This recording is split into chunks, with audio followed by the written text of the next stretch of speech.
할렐루야. 이상한 것은 사람들이 크리스마스가 지나자 훨씬 더 많이 죽어나간 거예요. 이것을 유심히 관찰한 사람이 있는데, 지난 세기에 유명한 정신의학자로 알려진 빅터 프랭클이라는 사람의 죽음의 수용소라고 하는 책에 언급되어 있습니다. 이 사람은 그 유명한 나치 수용소에 감금되어져 있었거든요. 유태인의 신분이었기 때문에. 나중에 보니까 자신의 부모님도, 사랑하는 자신의 아내도, 처가 모든 식구들도 다 가스실에 실려가서 희생이 되고, 딱 자기와 자기 여동생 하나가 살아남는 그런 혹독한 시간을 지나면서 정신의학자로서 유심히 관찰을 했더니, 왜 크리스마스가 지나자 사람들이 훨씬 더 많이 죽어나가느냐. 그는 거기에서 굉장히 중요한 정신건강의 선결 조건을 하나 발견했는데, 그게 뭐냐 하면, 사람이 정신적으로 건강하기 위해서 선결 조건이 뭐가 있어야 되느냐 하면 의미가 있어야 된다라고 하는 거예요. 생의 의미, 내가 살아야 할 가치 있는 그 가치, 내가 살아갈 수밖에 없는 긍정적인 삶의 의미를 발견한 사람은 어떠한 음혹한 환경 속에서도 인간 존엄의 승리를 가져올 수 있더라고 얘기를 한 거예요. 그러면서 이 빅터 프랭클의 사상을 바탕으로 이후에 알렉스 피타코스라고 하는 사람이 무엇이 내 인생을 만드는가라고 하는 유명한 저서를 남겼는데, 피타코스는 이 책에서 사람의 삶의 유형을 4가지로 설명을 한 바가 있습니다. XY 축으로 나누어 보면 우선 세로축 위에 의미, 목표가 있고 그 반대가 절망이라고 하는 것이 있어요. 가로축 X를 보면 오른쪽에 플러스 성공이 있다면 반대 실패가 있잖아요. XY로 보면 1, 2, 3, 4, A, B, C, D 4개의 상한이 결정이 되어지는데, A면을 여러분 들여다보면 이 사람은 의미도 있고 나름대로 인생에 성공을 한 사람이죠. 바람직하다고 볼 수 있어요. B면을 보면 인간적으로 보면 성공한 것 같지도 않고 나름대로의 뭔가 좀 두드러진 것이 없는, 어쩌면 실패한 듯한 그런 모습을 가지고 있는데, 그 사람의 내면은 굉장히 나름대로 의미를 가지고 뭔가 행복한 삶을 꾸려나가는 그런 사람도 있는 거라는 거죠. C면은 참 안타깝죠. 인간이 자신의 삶을 실패한 듯 하면서도 그의 내면 속으로 깊이 들어가 보니까 큰 절망을 겪는 그와 같은 경우가 있고, 마지막 하나가 남아있는 게 D면인데 어쩌면 가장 안타까운 경우다 이렇게 말할 수 있는데, 겉으로 보면 굉장히 성공한 것 같은 사람이라는 거죠. 다 부족한 것이 없는 것처럼 모든 것이 만족할 만한 상황 같지만, 그러나 그 사람의 내면을 이렇게 들여다보니까 그 사람은 큰 절망 가운데 살아가 있더라. 이게 이제 이 알렉스 피타코스가 사람을 4가지 부류로 나누려고 하는 것이 아니라, 이 A, B, C, D 가운데 이 D 상황 속에 있는 사람이 가장 어쩌면 안타까운 상황인데, 그는 이 4번째 상황을 뭐라고 얘기했는가 하면 실존적인 공허다 이렇게 얘기했어요. 좀 뭐 말이 딱딱하잖아요. 실존적인 뭐라고요? 공허, 백큐움이라고 오른쪽에 쓰여 있는데 진공이라는 뜻입니다. 겉으로 보면 다 갖추어지고 있는데 그 내면 속으로 들어가 보면 진공 상태라고 우는 거예요. 내면은 텅텅 비어 있는 그와 같은 상황을 말씀을 하고 있는데, 지난 세기 그때부터 현대인들 속에 이 실존적 공허라고 하는 그런 개념이 정신의학자들 중심으로 많이 얘기가 되어지고 있는데, 과거 어느 때보다도 이 실존적 공허와 이 좌절에 빠져 있는 사람들이 굉장히 많다는 거예요. 20세기에 유명한 신학자가 있는데 폴 틸리라는 사람이에요. 뭐 지금 뭐 국내에서나 국외에서나 뭐 폴 틸리 하나 파먹고 살아가는 사람이 여러 수천 명이 될 거예요 아마. 만큼 유명한 신학자예요. 사상을 다 우리가 수용할 수는 없어도. 폴 틸리가 그런 얘기를 합니다. 고대인은 존재에 대한 두려움을 가지고 있다. 사실은 여러분 고대 철학 사상을 이래 들어가 보면 그 사람들 뭐에 대해서 관심과 인간의 아르케, 인간의 어떤 근본, 인간의 어떤 본질에 대한 연구를 계속 들여다본 거예요. 사람은 뭐로 구성되어 있나? 공기가 아니면 물이가 불이가 뭐 이런 다양한 인간의 그 본질에 대한 연구, 존재에 대한 두려움을 고대인들은 가지고 있었다. 동의가 돼요. 중세 사람들은 뭐에 대한 두려움이 있었는가 하면 죽음에 대한 두려움이, 물론 뭐 중세 사람들만 죽음에 대한 두려움이 있었겠습니까마는 중세라고 하는 그 암울한 분위기 속으로 들어가 보면 그 죽음에 대한 그 어떤 깊은 두려움, 내세에 대한 분명한 어떤 철학이나 신학적인 확신을 갖지 못하는 그런 내면적 두려움을 가지고 있는데, 그러면 현대인은 어떤 두려움을 가지고 있느냐? 틸리가 말하기를 현대 사람들은 의미 상실에 대한 두려움을 가지고 있다. 그렇게 얘기를 했습니다. 저는 거기에 동의를 하게 돼요.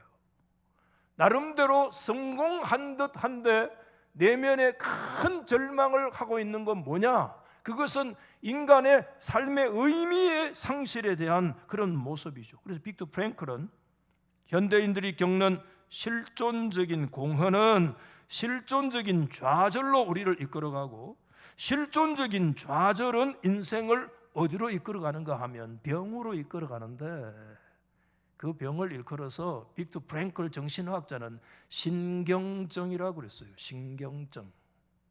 그래서 공허와 그것은 좌절로, 그 실존적 좌절은 우리를 신경증으로 현대인들을 몰아가는데, 현대인들이 겪는 세 가지 신경증이 있다. 대표적으로 첫 번째가 뭐냐 하면 우울증.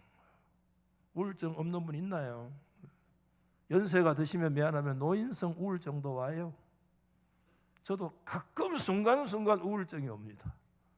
그래서 주일날 특별히 그런 게 찾아와요. 마귀가 집에 가서 담임 목사 주일날 오후에 집에 가서 우울이 와요. 그래서 오늘 좀 우울하다 그러면 옆에 있는 안무개 씨가 꽝을 지릅니다. 무슨 소리 합니까? 그러면 정신이 번쩍 들어서 우울이 또 떠나가기도 해요. 우울하다 이러면서 옆에 마누라가 한 번씩 꽝을 쥐대 보이소 막. 그러면 정신 좀 번쩍 든다. 그것도 좀 필요하기도 해요. 정신 차리라 이 사람아. 그것도 좀 필요해요. 우울증이 이제 사람이 피할 수 없는 게 와요. 그 다음에 약물 중독이라. 우리 약 많이 먹습니다, 여러분. 건강 보조제를 먹어서 다행이지. 오늘 아침에도 한 움큼 먹고 오신 분들 많죠. 여기 비타민 두알에다가 뭐 또 뭐 PC 오일에다가 뭐 먹고 뭐 먹고 왔는데, 막 그건 좋은데 매일 뭐 타이레놀 하나씩 무어야 되고 판콜 A 갖다 놓고 마시고 뭐 마시고 하여튼 막 밥상 옆에 막 약이 꽉 있는, 이게 거의 약국 수준이야. 이게 약물 중독이 굉장히 우리에게 보편화되어 있고, 특별히 대한민국이 이렇게 심해요. 그리고 하나가 있는데 그게 뭐냐 하면 이게 굉장히 의미 있는 거예요. 한번 봐도 합시다. 공격성. 뭐라고요? 공격을 하는 거예요. 다른 사람을 계속 공격하는 거예요. 왜? 내 안에 있는 이 내면적인 좌절과 공허함이 자신이 견딜 수 없으니까 계속해서 주변에 있는 아내, 주변에 있는 남편을 계속 공격하고 가까운 데 있는 사람 계속 공격하는 이 공격성이라고 하는 것이 사실상 빅터 프랭클과 같은 정신의학자들의 말에 의하면 그는 신경증이라고 하는 것이라고 얘기를 하기도 해요. 목사님이 뭘 안다고 뭐 정신과에 대한 얘기 합니까? 빨리 성경으로 들어가야 안 되겠습니까? 그렇죠? 제가 이런 말씀을 드리는 이유는 우리가 오늘 요한복음 6장의 말씀을 읽었는데 6장의 말씀을 가만히 읽어보면서 느끼는 것은 6장의 말씀이 우리 인생의 사실 본질인데 그 깊은 실존적인 어떤 그런 공허에 대한 말씀을 하고 있는 거 아닌가 하는 생각을 가지게 돼요. 여러분 오늘 다 읽지 않았습니다마는 6장 26절에 예수님께서 말씀하셨습니다. 내가 진실로 진실로 너희에게 이르노니 너희가 나를 찾은 까닭은 뭐라고요? 표적을 본 까닭이 아니요. 이제 나와요. 뭐가? 떡을 먹고 배부른 까닭이다. 이렇게 말씀하고 있어요. 여기에 떡에 대해서 얘기를 한 거예요. 많은 사람들이 예수님을 찾아왔는데 예수님을 찾은 까닭은 세메이온, 사인입니다. 하나님께서 그 일을 통해서 이루시고 드러내기를 원하셨던 하나님의 사인이 있거든요. 그 사인을 사람들이 봐야 되는데 사람들이 예수님 만들어준 떡을 먹고 그 사인을 보지 못하고 표적 세메이온을 못 보고 떡만 먹고 그냥 배불렀다 이렇게 얘기하는 거예요. 요한복음 6장은 떡장이야, 떡장. 제가 어릴 때 별명이 있습니다, 여러분. 두 가지 별명이 있는데 친구들이 저에게 붙여준 별명은 좀 별나서 내가 차마 말을 못하겠고 부모님이 저에게 붙여준 별명이 있어요. 그게 뭐냐면 어머니는 저에게 떡보라 그랬어요. 떡보. 상주에서는 떡치라고 그러는데 떡을 좋아한다 그런 뜻이잖아요. 그렇죠? 아버지는 저에게 이렇게 얘기했어요. 이 널보야 이랬어요. 아버지가 바라볼 때 제가 좀 게으르게 보였던데 그렇게 게으른 사람은 아닌데 좀 보면 또 게으른 면도 없잖아. 있기도 한 것 같아요. 어른들이 그런 얘기 하더라고요. 나중에 술을 좋아하고 막걸리를 먹고 이러면 떡을 못 먹는데요. 그래서 술 좋아하는 사람은 떡을 안 먹더라고요. 시골에서. 저는 술을 안 먹는데 나이가 들면서 떡은 별로 안 좋아요. 어릴 때 별명이 뭐라고요? 떡치였어요. 지금도 한 가지 굉장히 섭섭한 게 있어요.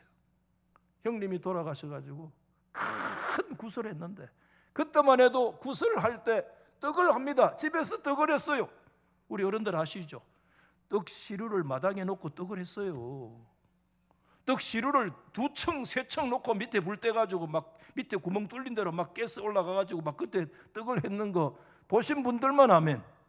봤죠? 그래가지고 구슬하면 떡을 많이 만들었는데 그래가지고 무당이 와가지고 막 뛰고 난리를 벚꽃을 떴는데 그래서 나는 너무 굿이 길기 때문에 잤다니까요. 내일 아침에 저놈은 떡을 먹어야지 생각했는데 아침에 일어나서 어머니요 그 떡 좀 주시오 이러니까 무당이 다 가져갔다 이거는 기라 싹 구슬하고 나면 가져간대. 아이고 나 아직까지 그게 섭섭해. 뭔 그런 무디 같은 무당이 다 있노? 떡을 싹 싸가지 갖다 가는 기라. 내가 별명이 뭡니까? 떡본데 그게 떡을 다 가지고 가. 지금도 섭섭해. 부산에 부목사로 있을 때 그때 집에 가서 점심을 식사하고 그때예요. 그래가지고 그 당감동 시장에 뒷골목에 가면 7평짜리 사택이 있어요. 제가 7평 사택에 살았습니다, 여러분. 달서교에서 밑에 30평짜리인가 뭐 몇 평짜리 아파트를 뚝 주는데 제가요 그때 눈물을 흘렸어요. 너무 감사해가지고요. 7평짜리 살았어요. 그 집에 7평짜리 가다 보면 반드시 어디를 지나느냐 하면 어디 지나는 떡집을 지나요. 떡에 냄새가 솔솔 나죠. 한 개 먹었으면 좋겠다. 그러다가 뭐 집에 가서 밥 먹고 오면요, 떡 쳐다보지도 안 합니다. 예, 쳐다보지도 않아요. 여러분, 오늘 요한복음 6장은 무슨 장이라고요? 떡장이야, 떡장. 근데 여러분, 오늘 말씀을 전하기 위해서 두 가지 종류의 떡이 있는데, 시기적으로요, 예수님을 기준으로 보면 예수님 당대에 그 떡을 말씀하신 적이 있고요, 예수님께서 보실 때 그 옛날 과거의 떡, 두 가지 떡을 가지고 있어요. 현재 떡도 있고 무슨 떡이 있어요? 과거의 떡을 얘기해 주셨어요. 우선은 예수님이 현재의 떡에 대해서 얘기하시는데, 오늘 여러분 요한복음 6장 22절 이후에 보면 예수님께서 사람들에게 지금 쭉 강론하셔요. 설교를 쭉 하시는데, 그때 예수님의 설교의 제목이, 성경의 제목이 뭐다 이렇게 얘기하지는 않지만 분명해요. 그때 예수님 설교의 제목이 뭐냐면, 한번 다 받아 합시다. 생명의 떡. 무슨 떡? 생명의 떡이라는 주제를 가지고 예수님이 설교를 하고 계시는데, 그 설교의 배경이 여러분 요한복음 6장 1절에서 15절 말씀인데, 그게 뭐냐 하면 누가복음 9장에 보니까 그 배경을 벳세다 광야에다가 말씀을 맞추고 있는 거예요. 여러분, 지금 막 광야에서 어떤 역사가 일어났는가 하면, 한 아이의 점심 도시락 5병이어, 그 병자가 떡병자, 어자가 여러분 고기 어자 아닙니까? 그 물고기 2마리와 보리떡 5개, 그거 5병이어를 예수님께 가져왔잖아요. 예수님이 그거 받으시고 하나님을 향해서 유카리스 축사하셔서 제자들이 나눠주니까요, 한번 물어보겠습니다. 그때 숫자 몇 명 먹었다고요? 몇 명 먹었다고요? 야, 이부 사람들보다 훨씬 낫다 대답하는 게, 이부 사람들한테 얘기하지 마이소. 예.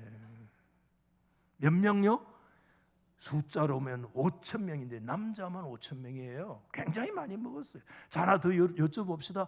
5,000명이 먹고 얼마 남았어요? 12광줄입니까? 바구니입니까? 그렇지. 야, 훨씬 낫다. 9시 예배하는 사람 절대 얘기하지 마세요. 12 뭐가요? 바구니가 막 꽉 차도록 남는 놀라운 역사가 일어난 거예요, 여러분. 5병이어가 남자 숫자만 먹었으니까 아마 남자보다도 어디 보면 훨씬 종교성은 여자가 더 많아요. 그 여성들은 엄청 많고 애새끼들까지 모였어요.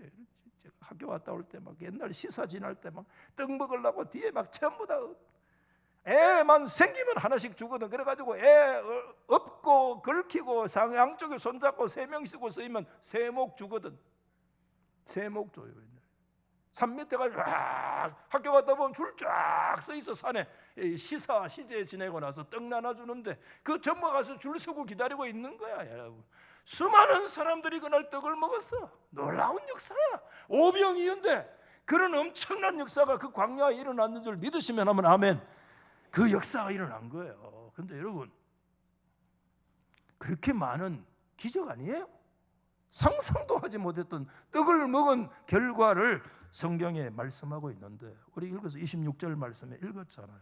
너희가 나를 찾은 것은 표적을 본 까닭이 아니요 떡을 먹고 배부른 까닭이라. 하나님께서, 주님이 원하시는 건, 하나님이 원하시는, 하나님이 보기를 원하시는 표적을 봐야 되는데 사람들이 그 하나님의 표적을 못 본 것이 안타깝다는 거예요. 그리고 그 생명의 떡이라는 예수님의 설교를 듣고 나서 그 설교로에 들은 반응을 60절에 기록했는데, 야, 제자 중 여럿이 듣고 말하되 이 말씀이 뭐하다? 어렵다. 목사님 설교가 어렵다. 누가 들을 수 있느냐? 저를 보고 제 설교가 어렵다고 얘기를 많이 들었는데 성경적이더라고. 왜냐하면 예수님 설교도 어렵다. 잘 들어있어요. 무슨 귀신씨 나라 까먹는 소리고? 66절에 그 반응이 나타났어요. 시작. 그때부터 그의 제자 중에서 뭐지? 많은 사람이 뭐야?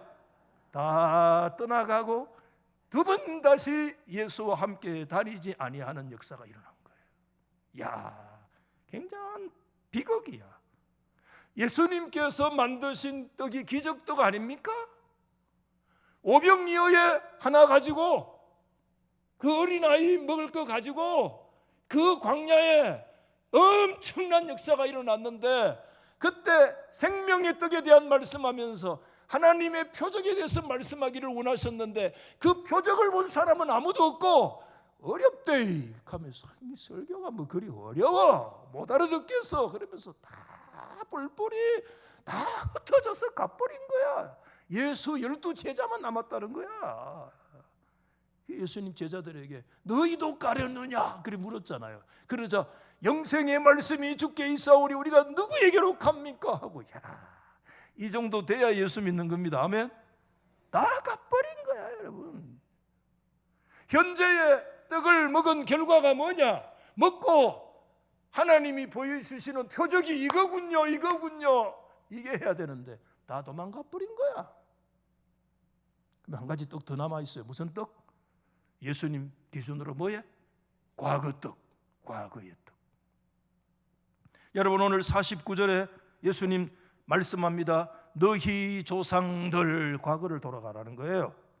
광야에서 만나 먹었잖냐 이렇게 말씀하시는 거예요. 이거 누굴 출애굽의 시대를 지금 돌아가서 말씀하고 있는 거잖아요.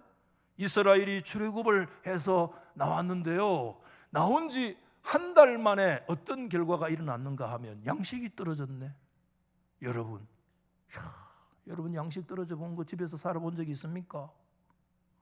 양식이 떨어졌어. 저희 어린 시절에 부모님이 얼굴이 어두워. 왜? 뭐가 떨어졌어 집에? 양식이 떨어진 거야. 자식들은 줄줄 있는데 양식이 떨어진 거야. 야, 어머니가 막 기가 차더라고. 양식이 떨어졌어. 그래가지고 이 집 저 집에 막 양식 구워가지고 막 일단 애들 먹고 살아야 되니까 나중에 막 타작하고 나가지고 막 타작마당에서 그냥 빚 다 갚으리면 그 악순환이 또 돌아가는 거야. 야, 그런 걸 제가 어디서 봤는데, 그래 아버지가 오면 타작마당에서 막 다 청산해 뿌리고 남는 건 뭐 얼마 안 남으니까 거기서 앉아가 막 아버지 담배를 뿜뿜 피워 앉아가지고 에이씩 하더라고. 그래 한 잔 잡숫더라고. 우리 아버지 한 잔 잡숫고 담배 피웠는데도 난 천국 간 줄은 믿습니다만은, 담배 피워도 뭐 천국 가겠네.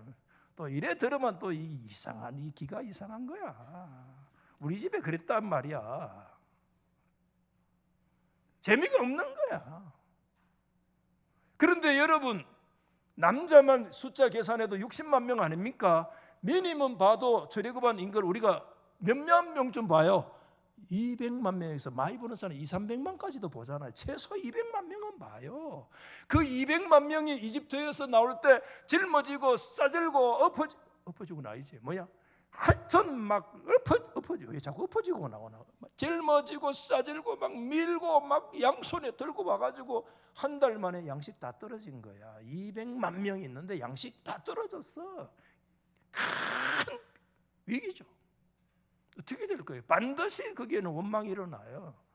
그래가지고 모두 다 양손에 막 돌멩이 들고 누구를 향해서? 앞에 서 있는 사람 반드시 있거든. 지도자는 반드시 눈앞에 있거든. 하나님은 안 보이니까 누가 보여요? 지도자가 보이니까 막 지도자를 향해서 막 공격하는 거야. 막 계속 돌을 들고 아론 전부터 때릴까 모세부터 때릴까, 아론의 막 어디부터 때릴까, 얼굴 때릴까, 이마를 때릴까, 야,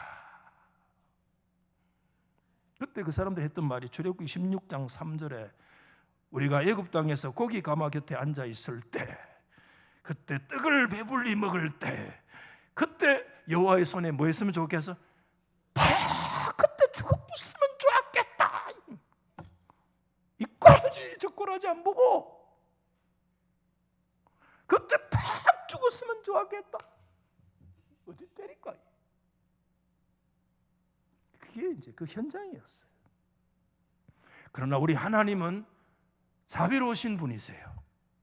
우리 하나님은 사랑이 풍부하신 하나님이신 줄 믿으시면 아멘. 그 상황 다 보고 계세요. 그 아픔, 그 눈물, 그 위기, 그 절박함, 그 가난 다 보고 계세요. 여러분, 우리의 마을 다 보고 계세요. 하나님이. 우리의 성품을 다 보고 계신단 말이야.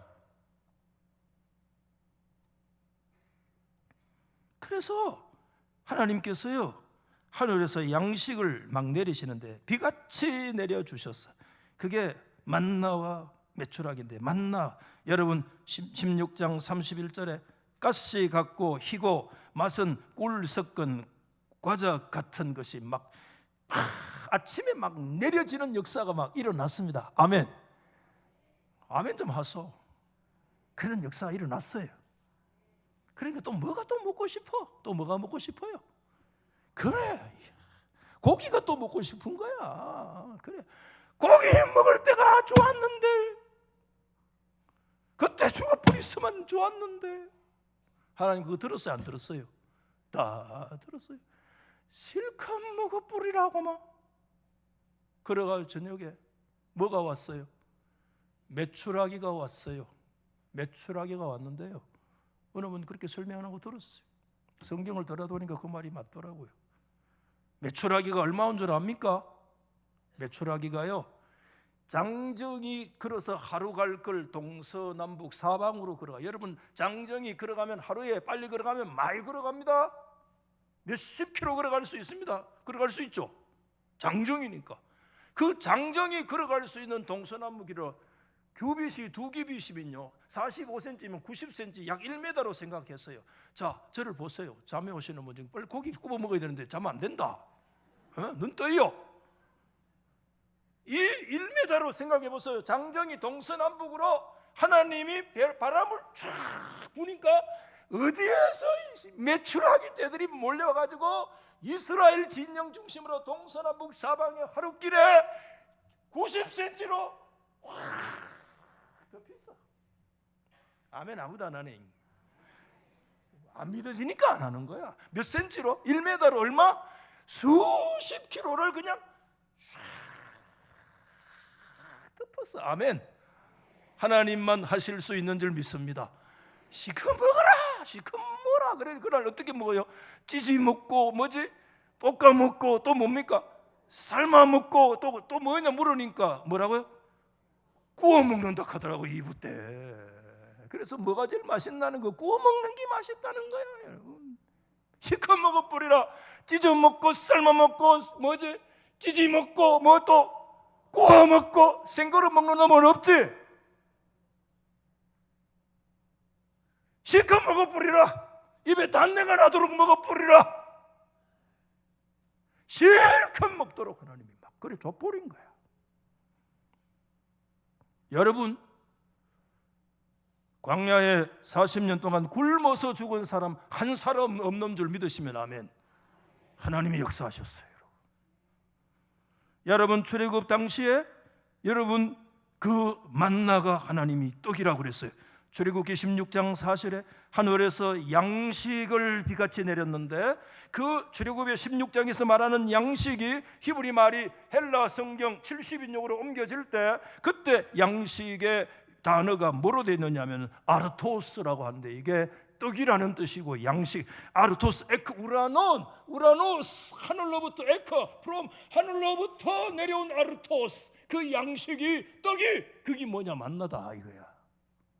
하늘로부터 임하여. 여러분, 여기서 문제가 또 있어요.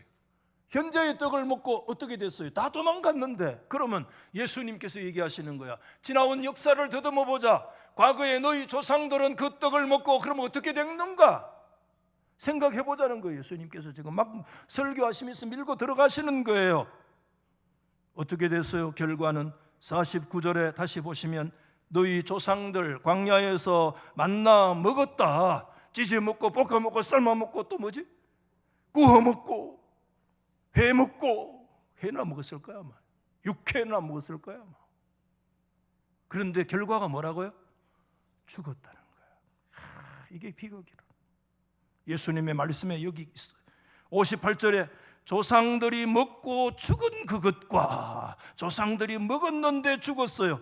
계속 떡을 먹고 죽고 고기 찢어 먹고 삶아 먹었는데 죽고 죽음이 강조되어 있는 거야. 요한복음 6장은 양면이 있는데 하나의 생명의 떡이 생명에게 죽음에 대한 죽음의 장이야. 주님 당시에 오병이의 떡을 먹었는데 도망갔고, 표적 주신 표적을 알지 못했고, 과거에 하늘 양식 만나 매출하기 막 내려왔는데, 사람 먹는 이유가 뭡니까? 먹고 살려고 먹는데, 여러분 먹고도 보지 못했고 먹고도 도망갔고 이상하게 먹고 살려고 먹었는데 죽고 또 죽었다는 거예요. 죽고 또 죽었대. 먹었는데 죽었대. 단내가 났는데 죽었대. 먹고. 예수님의 설교예요, 여러분. 여러분, 오늘 여기에서 예수님 우리 가운데 뭘 말씀하는가 하면 우리 인생의 실존적인 공허에 대해서 얘기합니다. 정말 이 부분에서 우리가 다시 떠올리는 구약의 말씀은 이는 힘으로 되지 아니하며 능으로 되지 아니하며. 아멘. 여러분, 인간은 실존적인 공허 앞에 인간의 힘으로 안 되고 인간의 능으로 안 되고 인간의 돈으로 안 되는, 그래서 하나님이 우리를 어디 세우느냐? 야, 너 돈 있느냐? 예, 있습니다. 네 돈으로 안 되는 우리의 인생의 그 장애 앞에 절박함에 우리가 서도록 만드는 거예요. 돈 가지고 안 된다. 너의 지식이, 지식이 있습니다. 지식 가지고 안 돼. 그 절박함 속에 네가 힘과 능력 가지고 안 돼. 하나님의 나라는 힘의 논리로 세워지는 것 같지만 으쌰으쌰 하는 거 하나님의 축복인데 으쌰으쌰 안 하는 게 문제야. 으쌰으쌰 할 때 조심해야 돼. 왜? 하나님의 나라는 힘으로 세워지는 나라가 아니야. 칼로 하나님의 나라는 이루어지지 않았어, 한 번도. 우리 주님은 우리에게 오셔서 말씀하시는 거예요. 생명의 과거의 현떡을 먹어도 죽었고 현재의 떡을 먹어도 인간은 다 그런 존재였는데, 우리 인생이 자신이 성공하고 자신의 지식과 물질과 자신의 명예가 최고의 자리에 올라도 하나님 앞에서 우리는 매우 절박한, 인생이 이것 가지고 안 됩니다.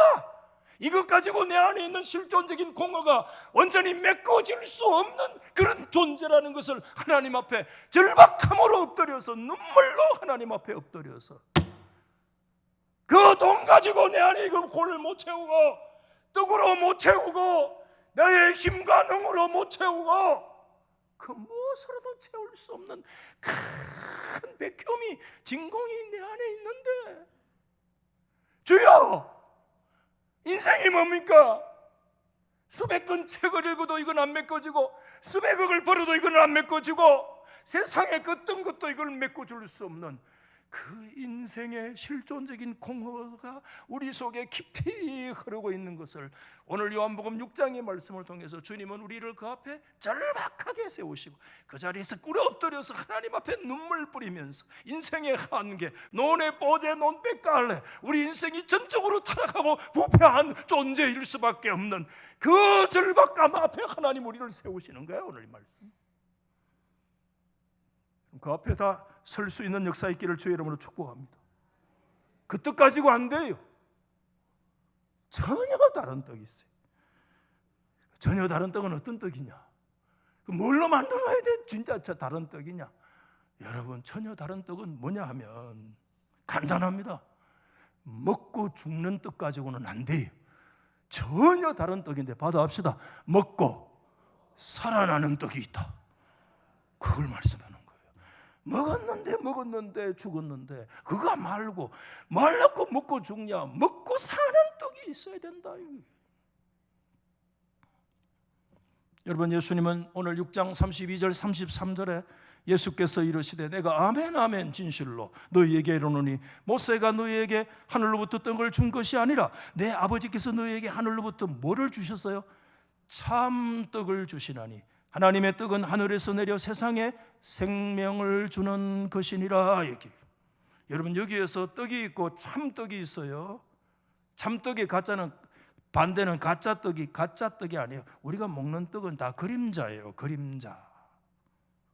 정말 여기에 진정한 떡, 트루브레드 참떡이 뭐냐 하면 하나님께서 하늘로부터 주는 떡이에요.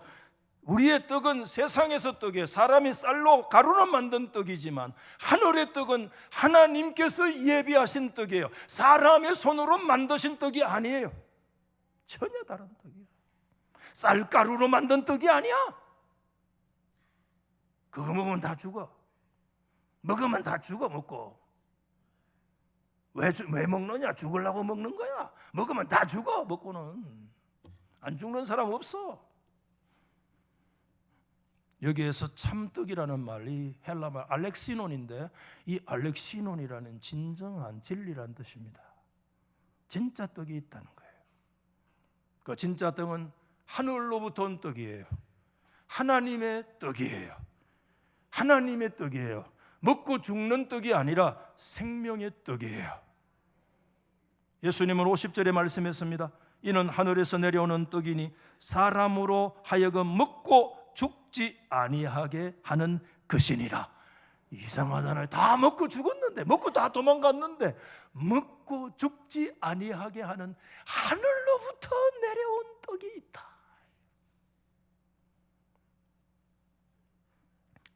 그래서 오늘 예수님께서 나는 생명의 떡이다 이렇게 말씀을 하셨어요. 오늘 우리는 여기에서 한 가지 논리적인 비약을 우리가 발견하게 되는데, 이런 질문을 할 수 있어요. 주님께서 도대체 무슨 근거로 자신을 생명의 떡이라고 연관시키시느냐는 것이죠. 51절에 예수님 말씀했습니다. 나는 하늘에서 내려온 살아있는 떡이니 사람이 이 떡을 먹으면 영생하리라. 내가 줄 떡은 세상의 생명을 위한 내 살이니라. 51절에 예수님이 전혀 다른 말씀을 하고 계시는데 받아하십시다. 내가 줄 떡은 내 생명을 위한 뭐라? 내 살이니라. 여러분, 저를 보십시오. 여기에 전혀 새로운 개념이 나옵니다. 예수님만이 하실 수 있는 전혀 새로운 말씀이 있는데, 내가 줄 떡이 무슨 떡인 줄 아느냐? 세상의 생명을 위한 내 살이다. 새로운 개념이에요. 여기에서 예수님이 자신을 살을 주신다는 건 뭘 말씀하느냐 하면, 우리가 아시기 때문에 예수님의 십자가이시며 예수님의 대속의 죽으심에 대한 말씀인 줄로 믿으시기를 바랍니다. 예수님이 제물 되신다는 것입니다. 어떤 제물이냐? 여러분, 오늘 이 요한복음은 여러분 놓쳐서는 안 되는 하나의 6장의 절기가 있는데 6장 4절에 보면 그렇게 얘기했어요. 마침 유대인의 명절이 뭐가 가까워요? 유월절이라는 절기가 가깝다는 얘기를 하면서 요한복음을 계속 끌고 나가요.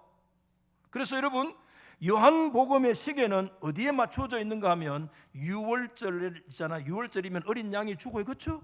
유월절에 어린 양이 죽고 양 잡는 그날과 예수님의 십자가의 죽음이 계속 거기에 맞추어서 가는 것이 요한복음입니다. 때에 대해서 얘기합니다. 그래서 유명한 레온 모리스는 그의 주석서에서 이렇게 얘기합니다. 요한복음의 가장 중요한 키는 유월절 중심성이다. 여러분, 이 말씀을 보시고 요한복음을 다시 한번 보세요. 요한복음의 기록이 유월절 중심으로 쫙 기록이 돼가요. 쉽게 말하면 유월절에 어린 양이 유월절마다 죽잖아요. 그 유월절에 어린 양이 죽는 그날에 예수 죽는다는 거예요. 예수님은 유월절에 어린 양이. 그래서 바울은 고린도전서 5장 7절 말씀에서 뭐라고 말씀을 하고 있는가 하면, 우리의 유월절 양 곧 그리스도께서 희생되셨느니라. 아멘. 예수님 유월절에 양으로 오셔서 죽으신 거예요. 여러분 아시잖아요. 유월절에 양들 어떻게 됐어요? 진짜 초태생들, 그 문설주와 임방이 어린 양의 피를 발. 6월, 5월 6월이 아니라 넘을 월이잖아요. 그렇죠? 넘어간 거예요. 죽음의 사자가 쭉 넘어간 줄 믿으시면 아멘. 어린 양 짐승의 피를 발랐는데도 피를 보고 넘어가리라 패스오버 했는데, 오늘 얘기하시는 거예요. 짐승의 피를 보고도 죽음의 역사가 넘어갔다면 영원하신 하나님의 아들 예수 그리스도의 피에는 어떤 능력을 가지고 있을까? 기대하십시오. 여러분. 히브리서 9장 14절 같이 한번 읽읍시다. 시작. 하물며 영원하신 성령으로 말미암아 흠없는 자기를 하나님께 드린 뭐죠? 그리스도의 피가 어찌 너희 양심을 죽은 행실에서 깨끗하게 하고 살아계신 하나님을 섬기게 하지 못하겠느냐. 할렐루야. 아멘. 아멘. 오늘 마지막 질문합니다. 한번 다 받아해 보실랍니까?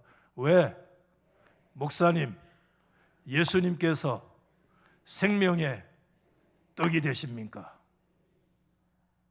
왜 그래요? 왜 예수님께서 생명의 떡이세요? 자, 우리 성경을 오늘 쭉 읽고 정리를 합니다. 요한복음 6장 53절입니다. 같이 시작. 예수께서 이르시되 내가 진실로 진실로 너희에게 이르노니 크게 인자의 살을 먹지 아니하고 인자의 피를 마시지 아니하면 너희 속에 생명이 없느니라. 내 살을 먹고 내 피를 마시는 자는 영생을 가졌고 마지막 날에 내가 그를 다시 살리리니 내 살은 참된 양식이요 내 피는 참된 음료로다. 내 살을 먹고 내 피를 마시는 자는 내 안에 거하고 나도 그 안에 거하나니 살아계신 아버지께서 나를 보내심에 내가 아버지로 말미암아 사는 것 같이 나를 먹는 그 사람도 나로 말미암아 살리라. 그 다음에 이것은 하늘에서 내려온 떡이니 조상들이 먹고도 죽은 그것과 같지 아니하여 이 떡을 먹는 자는 영원히 살리라. 다시 물어보겠습니다. 마지막. 목사님, 왜 예수께서 생명의 떡이십니까? 왜? 이 질문에 정확한 답을 해야 돼요. 떡 종류 많잖아요. 공자도 떡이고 석가모니도 떡인 것 같고 마음의 떡도 떡이라 하고 떡 종류가 많아. 그런데 왜 예수만 생명의 떡이냐? 자, 그 이유를 아시는 분. 왜 예수만 생명의 떡이냐? 우리 배정숙 권사님 저와 여러분을 위해서 십자가에 대신 죽으시고 자신의 살을 우리 가운데 내어주신 분은 공자도 아니요 석가모니도 아니요 마음의 떡도 아니요 누구도 아니야. 훌륭한 선생일 수는 있으나 우리를 위해서 자기의 살을 생명의 떡으로 내어주신 분은 오직 예수 그리스도뿐이십니다. 할렐루야. 예수 그리스도뿐이십니다. 예수 그리스도만이 우리의 생명의 떡이에요. 할렐루야. 저와 여러분을 위해서 피 흘리시고 살 찢어주신 분은 누구도 없어요. 누구도 없어요. 예수님만이 그거 일하셨어요. 할렐루야. 누구도 그리스도를 대신할 수 있습니까? 요한복음 6장에 예수님 대비하는데 모세하고 예수님 대비해요. 여러분, 모세 보통 인물입니까? 대단합니다. 40년 동안 광야 에클레시아의 목사였습니다. 모세 목사, 광야교회의 목사 모세 40년 목회했어요. 그런데 대단합니다. 오늘 요한복음 6장에서 뭐라고 얘기하느냐 하면 모세가 40년 동안 목회했는데 하늘에 떡 내려가지고 막 먹이고 막 단내 나도록 먹었는데 어떤 결과냐? 모세 목회하던 사람들 광야에 다 어떻게 됐다? 죽었다는 거예요. 이상하다나? 이게 인생의 절박함이야. 역사의 성경의 절박함이야. 모세 갖고 안 돼. 뉴 모세스, 새로운 모세. 예수 그리스도가 새로운 모세입니다. 모세는 40년 동안 먹였는데 다 죽었어. 자기도 죽었어. 새로운 모세이신 예수 그리스도만이 우리의 생명의 떡이 되어 그분은 먹고 죽는 것이 아니라 먹고 살아나는 영원한 생명을 주실 수 있는 분은 뉴 모세이신 예수 그리스도만이 우리의 생명의 떡이시신을 믿으시면 아멘. 성경은 아브라함 가지고 안 돼, 다윗 가지고 안 돼, 솔로몬 가지고도 안 돼, 모세 가지고도 안 돼, 위대한 제사장 아론 가지고도 안 돼. 새로운 제사장, 새로운 모세, 새로운 다윗, 새로운 평강의 왕이신 예수 그리스도만이 우리를 위해서 십자가에 피 흘리시고 죽으시고 우리 안에 그 무엇으로도 메꿀 수 없는 실존적인 공헌을 그리스도의 생명만이, 딱 생명의 떡을 먹을 때만이 내 안에 있는 공허가 탁, 오늘 쉬운 말로 얘기하고 마칩니다. 받아합시다. 골이 메워진다. 골을 메꿔야 돼. 뭘 먹어도 골이 안 메꿔지는 거야. 예수 생명의 떡 먹어야 인생의 골이 메꿔질지리라. 할렐루야. 예수만이 우리 생애의 공허의 골을 딱 메꿉니다. 그래서 돈 지고도 주님 돈이 아니군요. 예수. 할렐루야. 힘들고 으쌰으쌰 할 때 힘이 다가 아니군요. 이걸로 가지고 칼로 주의 나라는 안 세워져. 칼은 칼로 망해. 주의 나라는 주의 은혜로 세워져. 예수로 세워진. 아멘. 지식 가지고 안 돼. 예수가 우리의 영원한 생명이라. 아멘. 예수가 날 위해서 죽어요. 기독교는 내가 죽어야 다른 사람이 살아요. 이게 기독교의 진리라. 오늘 우리 인생의 절박함은 생명의 떡이신 예수 말고는 아무 소망이 없습니다. 우리에게 예수 딸 속에 우리 성도 예수 부여잡읍시다. 할렐루야. 이 예수 전합시다. 이 가을에 이 예수 우리의 가운데 생명 소망. 아멘. 이거 붙들고 우리 든든히 서는 딸 속에 우리 성도 되시기를 주의 이름으로 축복합니다.